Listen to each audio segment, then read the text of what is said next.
Shalom saudara-saudari yang terkasih, senang sekali saya bisa kembali menyapa saudara dalam ibadah kita hari ini. Sebelum kita merenungkan firman Tuhan bersama, saya mau menyapa saudara sekalian. Saya mau tanya, berapa banyak di antara saudara yang saat ini sudah mandi, sudah berpakaian rapi, atau mungkin beberapa dari saudara sudah bersiap untuk ibadah ke ibadah onsite ya.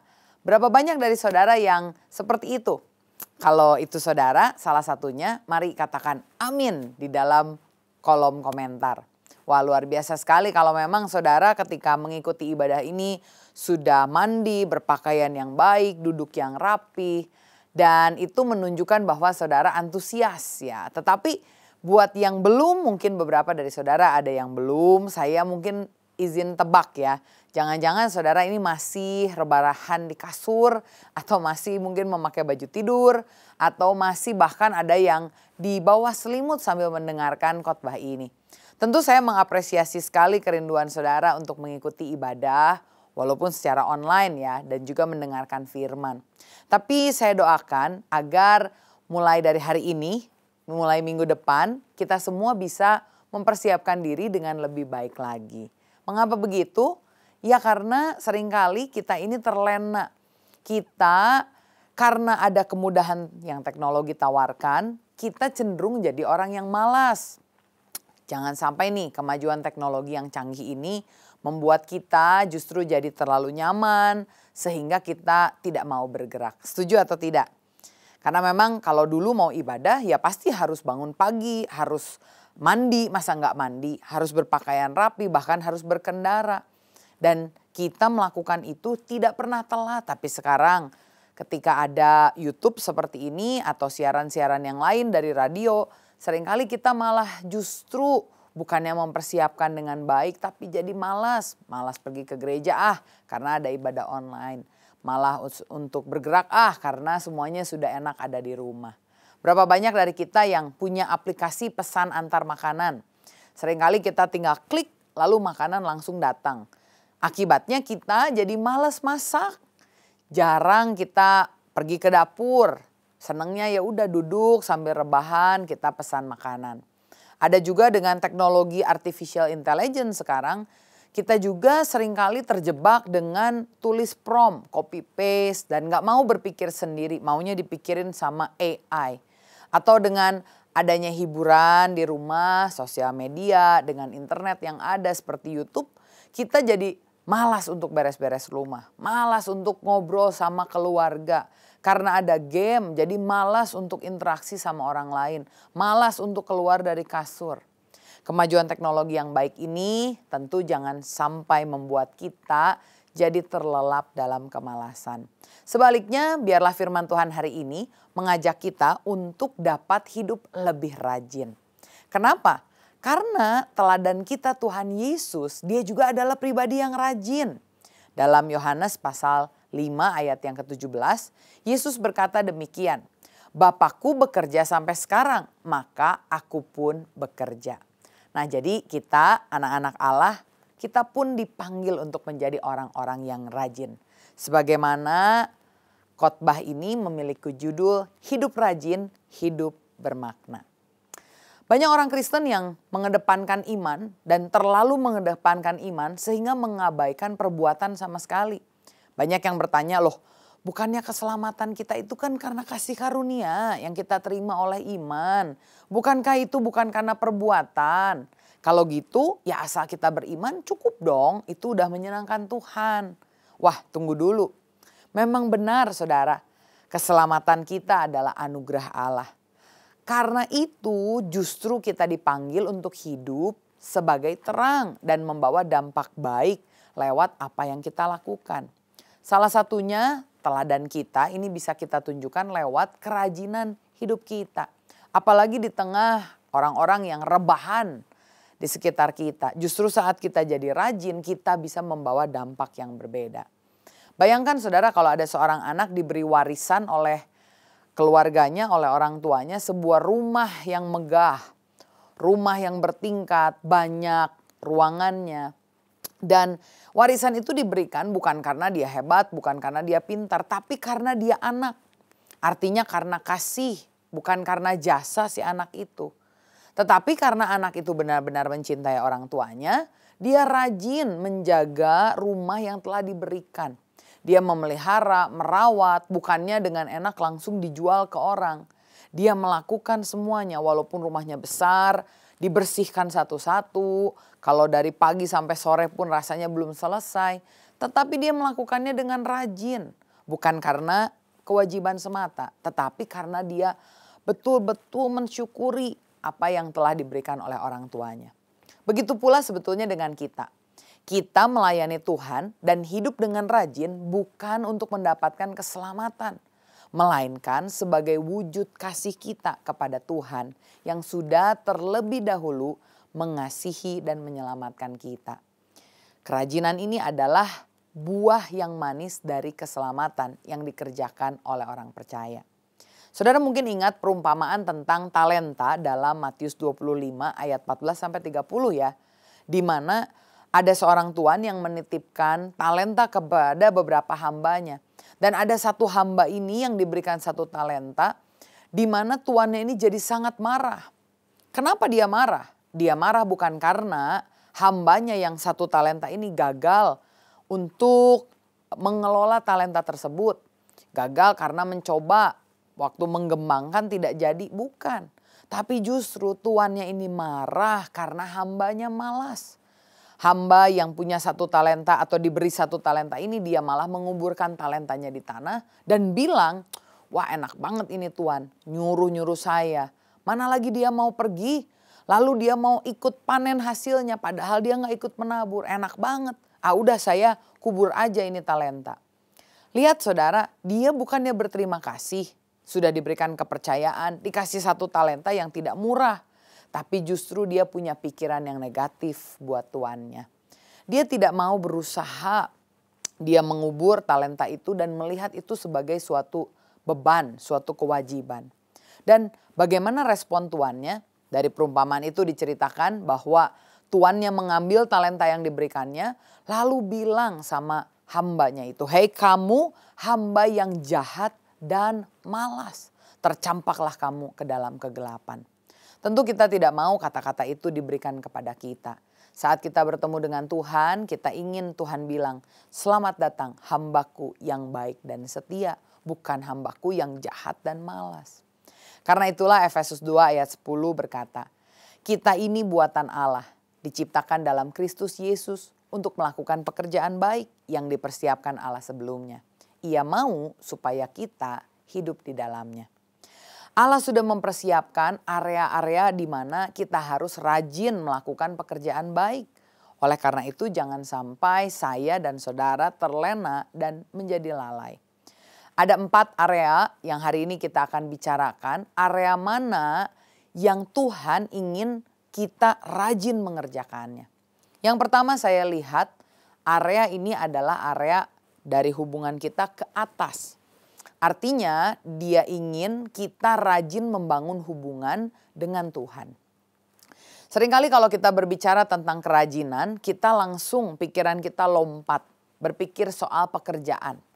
Akibatnya kita jadi terlalu sibuk mengejar kesuksesan, mimpi untuk membangun relasi yang luas, bekerja sama atau bekerja dengan orang, bekerja keras untuk dapat gaji yang besar, dan seterusnya.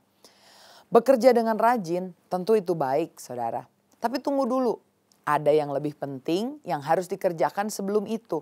Dan jangan sampai kita melupakan fondasi yang penting ini. Yosua 1 ayat yang ke-8 berkata, janganlah engkau lupa memperkatakan kitab Taurat ini, tetapi renungkanlah itu siang dan malam, supaya engkau bertindak hati-hati sesuai dengan segala yang tertulis di dalamnya. Sebab dengan demikian perjalananmu akan berhasil dan engkau akan beruntung. Kalau kita mau hidup berhasil dan beruntung, kita harus rajin membangun hubungan dengan Tuhan terlebih dahulu sebelum mengerjakan yang lain-lain. Karena itu hal pertama yang kita mau sama-sama lakukan dalam hal kerajinan ini adalah kita mau rajin merenungkan, membaca firman Tuhan setiap hari. Bruce Lee pernah berkata, saya nggak takut sama orang yang sudah berlatih 10.000 jurus satu kali. Tetapi saya takut pada orang yang telah berlatih satu jurus, tapi dilatihnya 10.000 kali. Nah, Alkitab ini adalah firman Tuhan, satu jurus yang perlu kita kuasai berkali-kali. Kita perlu latih pemahaman kita perlu asah. Sehingga apapun yang ada di depan kita, kita bisa hadapi bersama-sama dengan Tuhan. Jangan sampai nanti kita menyesal kalau kita jadi orang kaya, orang sukses di mata dunia. Tapi hati kita terasa hampa dan ini sangat bisa ditemukan di dunia saat-saat ini. Ada orang rumahnya megah tapi kok nggak ada damai. Karirnya naik, banyak perempuan yang suka sama dia. Tapi hatinya kosong. Uangnya banyak tapi bukan bisa dinikmati, malah was-was. Selalu khawatir. Karena itu mari prioritaskan hal yang terpenting. Rajin membangun hubungan yang intim dengan Tuhan lewat pembacaan firman. Sudahkah kita membaca firman Tuhan setiap hari? Kalau belum, saya mau arahkan saudara untuk mengikuti gerakan doa dan firman gedor yang dilakukan oleh gereja ini. Saudara bisa taruh di kolom komen atau menghubungi WhatsApp official dari gereja kami. Ada di kolom description di Instagram. Dan saudara bisa minta di sana, gimana caranya saya ikut gedor. Saudara bahkan bisa dimasukkan ke dalam grup-grup di mana pembacaan satu pasal setiap hari itu dilakukan. Sehingga kalau kita udah mulai gak rajin, ada orang yang mengingatkan kita jadi rajin kembali. Mari rajin untuk membangun hubungan kita ke atas yaitu dengan Tuhan. Yang kedua, area mana kita perlu rajin? Kita perlu rajin ke dalam. Artinya kita perlu juga memperhatikan dan memenuhi kebutuhan kita secara pribadi. 2 Tesalonika 3 ayat 7-10 berkata demikian. Sebab kamu sendiri tahu bagaimana kamu harus mengikuti teladan kami. Karena kami tidak lalai bekerja di antara kamu dan tidak makan roti orang dengan percuma. Tetapi kami berusaha dan berjerih payah siang malam. Supaya jangan menjadi beban bagi siapapun di antara kamu. Bukan karena kami tidak berhak untuk itu. Melainkan karena kami mau menjadikan diri kami teladan bagi kamu. Supaya kamu ikuti. Sebab juga waktu kami berada di antara kamu, kami memberi peringatan ini kepada kamu. Jika seorang tidak mau bekerja, janganlah ia makan. Saudara, jemaat di Tesalonika ini adalah jemaat yang mengasihi Tuhan, bahkan rindu untuk menantikan kedatangan Tuhan yang kedua. Tapi sayang, ini terlalu ekstrim. Mereka cenderung malah hidupnya ini ngeroh, artinya sama sekali tidak membumi. Saking inginnya menunggu Tuhan datang kembali, mereka memakai itu jadi alasan untuk tidak bekerja. Karena itulah Rasul Paulus dalam suratnya menegur orang-orang seperti ini. Paulus dan timnya memberikan teladan dengan bekerja keras siang dan malam. Untuk menunjukkan bahwa orang percaya itu hidup harus mandiri. Tidak malas dan tidak jadi beban buat orang lain. Kalau saudara lihat di Alkitab yang tertulis, perikop ayat ini diberi judul berdoa dan bekerja. Artinya orang Kristen tidak boleh hanya jago berdoa, tapi harus juga rajin untuk bekerja. Seringkali orang Kristen menganggap, wah berkat Tuhan ini sesuatu yang extraordinary, supranatural. Yang dilakukan tanpa usaha. Seperti kayak ada rejeki nomplok turun dari langit. Wow, tanpa bersusah-susah tiba-tiba Tuhan datangkan uang berduyun-duyun. Berkat yang melimpah. Memang itu bisa terjadi saudara. Tapi kalau kita lihat ternyata sebetulnya Tuhan ini lebih sering memberikan kepada kita kemampuan untuk kita bisa rajin bekerja. Dan lewat pekerjaan itulah Tuhan memberkati kita. Ulangan pasal 8 ayat 18 berkata, tetapi haruslah engkau ingat kepada Tuhan Allahmu. Sebab dialah yang memberikan kepadamu kekuatan untuk memperoleh kekayaan. Dengan maksud meneguhkan perjanjian yang diikrarkannya dengan sumpah kepada nenek moyangmu seperti sekarang ini. Ini menunjukkan bahwa kita dipanggil untuk bertanggung jawab atas hidup kita dengan kekuatan yang Tuhan berikan. Artinya kita perlu saat kita sehat, saat kita bisa, saat kita mampu, saat Tuhan izinkan belajar untuk rajin. Rajin untuk apa? Rajin untuk bekerja, memenuhi kebutuhan. Rajin untuk apa? Rajin untuk berolahraga agar kesehatan kita juga terjaga. Rajin untuk mengupgrade diri sehingga saya pernah lihat itu ada orang yang bergelut ya untuk bisa dapat pekerjaan. Sekarang yang lulus banyak, lapangan pekerjaannya yang sedikit. Jadi apa yang saudara bisa lakukan untuk membedakan diri saudara dengan orang lain? Caranya adalah rajin mengupgrade diri. Kalau ada anak muda di sini, siapkan keterampilan. Jangan hanya nunggu kuliah, lalu sore tidak ada apa-apa pulang. Saudara bisa cari, mungkin ada kesempatan kerja, ada internship. Sehingga nantinya kita bisa memenuhi kebutuhan kita sendiri dan menjadi teladan buat orang lain. Apakah hari ini dalam hidup saudara, saudara masih mungkin dalam pekerjaan, keuangan, studi, lebih mengandalkan orang lain atau bermalas-malasan dengan memakai alasan saya menunggu berkat Tuhan? Kalau masih, mari kita bertobat. Jadilah pribadi yang rajin, bukan hanya rajin berdoa tapi rajin bekerja, bukan hanya ke atas tetapi ke dalam.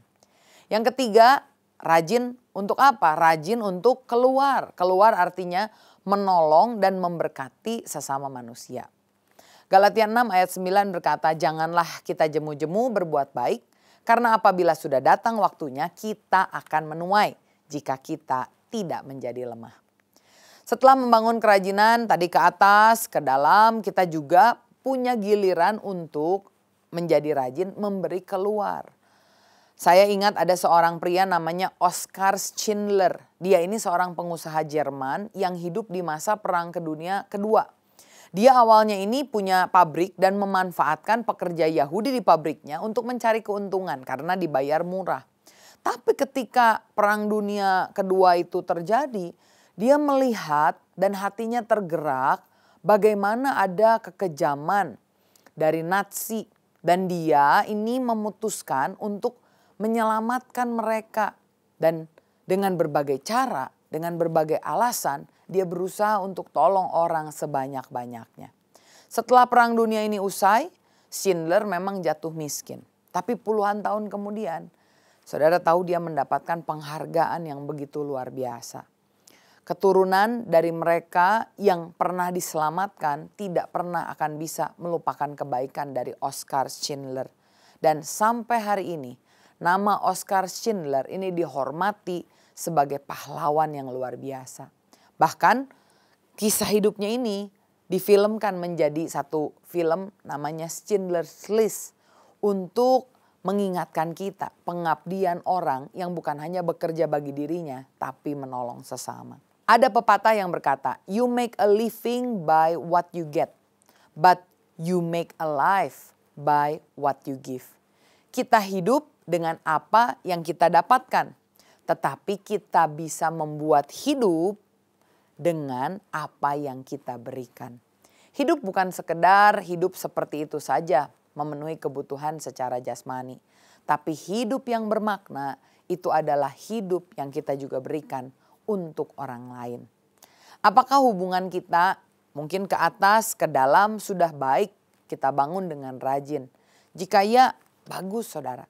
Dan inilah saatnya untuk saudara mulai memikirkan bagaimana saya bisa rajin membangun keluar.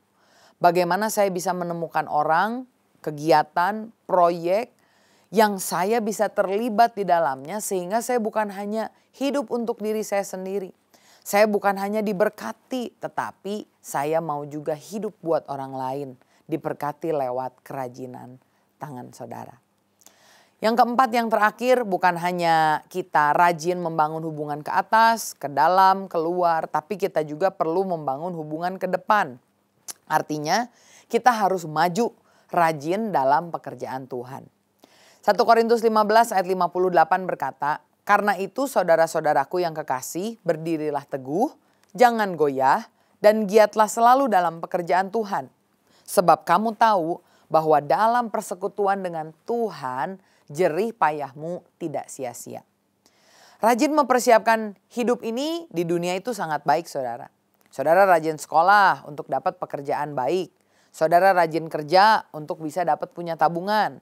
Saudara rajin olahraga untuk bisa sehat dan panjang umur. Semuanya baik. Tapi ini sifatnya sementara. Karena ketika kita rajin melakukan itu maksimal. Kalau saudara panjang umur saya doakan sampai 100 tahun lebih. Tapi rasanya sampai 200 tahun sih tidak bisa ya. Nah, ketika kita mempersiapkan usia kita yang mungkin 89 tahun, 90 tahun ini dengan rajin, itu baik. Tapi jangan lupa kita juga harus mempersiapkan hidup yang kekal. Dan persiapan untuk hidup kekal, firman Tuhan bilang itu tidak pernah sia-sia. Sekali lagi saya mau menekankan kita diselamatkan oleh kasih karunia. Tetapi Tuhan mau agar sebagai buahnya kita jadi orang yang giat dan bertekun dalam pekerjaan Tuhan. Artinya kita melakukan pekerjaan baik dan tinggal di dalamnya dalam pekerjaan baik yang telah disiapkan oleh Tuhan sebelumnya.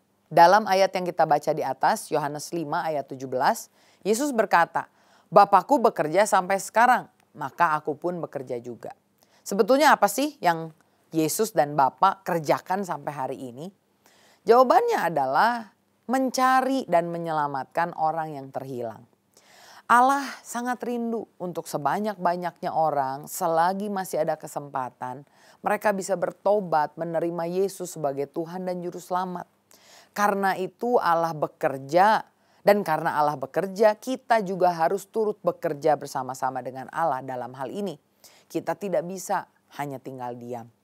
Hari ini saudara maukah kita sadar bahwa pekerjaan yang terutama adalah doing God's business. Saudara lihat mungkin setiap hari saudara rajin melakukan segala hal. Tetapi mari kita arahkan. Semua yang rajin yang kita kerjakan kita arahkan untuk mendukung pekerjaan Tuhan yaitu keselamatan jiwa-jiwa. Mari kita belajar untuk lebih terlibat. Untuk bertemu dengan orang-orang bukan hanya menolong mereka secara jasmani, secara finansial, secara jiwani, tapi secara rohani. Mari sampaikan firman Tuhan, kebenaran, sehingga mereka bisa mengenal Yesus sebagai Tuhan dan Juru Selamat. Walaupun mungkin seringkali ditolak, tapi belajar rajin. Kalau satu kali ditolak, coba lagi, coba lagi, coba lagi. Dan biarkan ketika kita membangun kerajinan, ke atas hubungan kita jadi kuat, ke dalam kita memenuhi kebutuhan kita bahkan jadi teladan. Keluar kita menolong orang-orang lain dan ke depan kita mendapatkan jiwa-jiwa yang berharga untuk kemuliaan Tuhan. Saya tutup dengan ini, bagaimana agar kita bisa jadi rajin. Kolose 3 ayat 23 sampai 24 firman Tuhan berkata, "Apapun juga yang kamu perbuat, perbuatlah dengan segenap hatimu seperti untuk Tuhan dan bukan untuk manusia." Ketika kita melakukan segala sesuatu dan semuanya untuk Tuhan, apapun hasil yang mungkin saudara dapatkan saat ini yang mungkin mematahkan semangat saudara. Saudara tetap bilang, aku melakukannya buat Tuhan, aku mau konsisten, aku mau rajin, aku terus mau maju. Dan di ayat ke-24 ini ayat yang penting. Firman Tuhan melanjutkan, "Kamu tahu bahwa dari Tuhanlah kamu akan menerima bagian yang ditentukan bagimu sebagai upah. Kristus adalah Tuhan dan kamu adalah hambanya." Lihat bagaimana kita sebagai hamba Kristus hanya bertanggung jawab kepada Allah, bukan kepada yang lain. Karena itu saat kita melakukan hal-hal yang rajin ini, percayalah bahwa dari Tuhanlah kita akan mendapatkan upah. Upah berupa apa? Bukan keselamatan karena kita sudah diselamatkan oleh iman. Karena kasih karunia melalui iman. Tetapi upah yang dimaksud itu bisa berupa upah berkat kesehatan. Saat kita rajin olahraga kita jadi sehat. Saat kita rajin bekerja ada upah berupa berkat pemenuhan secara finansial, kita dapat uang. Ketika kita rajin untuk mengerjakan pekerjaan Tuhan, hati kita dipenuhi damai, hati kita dipenuhi sejahtera. Keluarga kita jadi rukun karena kita mempraktekkan nilai-nilai ilahi. Dan terutama ketika kita rajin menjangkau jiwa-jiwa, ada berkat penyertaan Allah dalam hidup kita setiap hari. Semua yang kita lakukan Tuhan perhitungkan. Dan saat kita sampai ke sorga ada mahkota yang diberikan buat kita untuk kita persembahkan lagi kepada Tuhan. Karena itu janganlah jadi generasi rebahan, orang-orang yang bermalas-malasan. Tapi mari seperti Tuhan Yesus masih bekerja, Allah masih bekerja, kita juga harus tetap bekerja dengan rajin. Kiranya firman ini menguatkan setiap dari kita dan mendorong kita untuk tidak terlena, tapi justru kita makin rajin bekerja. Amin. Mari kita tundukkan kepala, kita sama-sama berdoa. Bapa, mengucap syukur buat hari ini kalau kami telah merenungkan firman-Mu, firman yang sederhana tapi seringkali kami abaikan, firman yang mengingatkan dan menegurkan kami untuk kembali hidup rajin Tuhan. Terima kasih untuk setiap fasilitas yang telah Engkau berikan dalam hidup kami yang baik Tuhan. Tapi hari ini kami mau minta agar kami juga terus mengembangkan diri kami untuk kami selalu rajin. Rajin membangun hubungan dengan Tuhan, memenuhi kebutuhan sendiri, rajin menolong orang dan sesama, dan terutama rajin untuk mencari jiwa. Dan biarkanlah Tuhan setiap berkat upah yang Kau perhitungkan, Engkau berikan kepada kami di waktu yang tepat, dan biarkanlah hati kami selalu mengasihi Engkau, rendah hati, sehingga kami tidak terfokus pada berkat yang Kau berikan, tapi kami hanya terfokus kepada Tuhan. Terima kasih ya Tuhan, Kau memberkati setiap anak-anak-Mu, biar apa yang kami kerjakan dengan rajin, bukan seperti untuk manusia tetapi untuk Allah. Terima kasih Bapa, hanya di dalam nama Tuhan Yesus kami berdoa dan mengucap syukur, kami terima berkat Tuhan dari Allah Bapa, dari Tuhan Yesus kasih-Nya yang melimpah dan Roh Kudus yang menyertai kita selama-lamanya.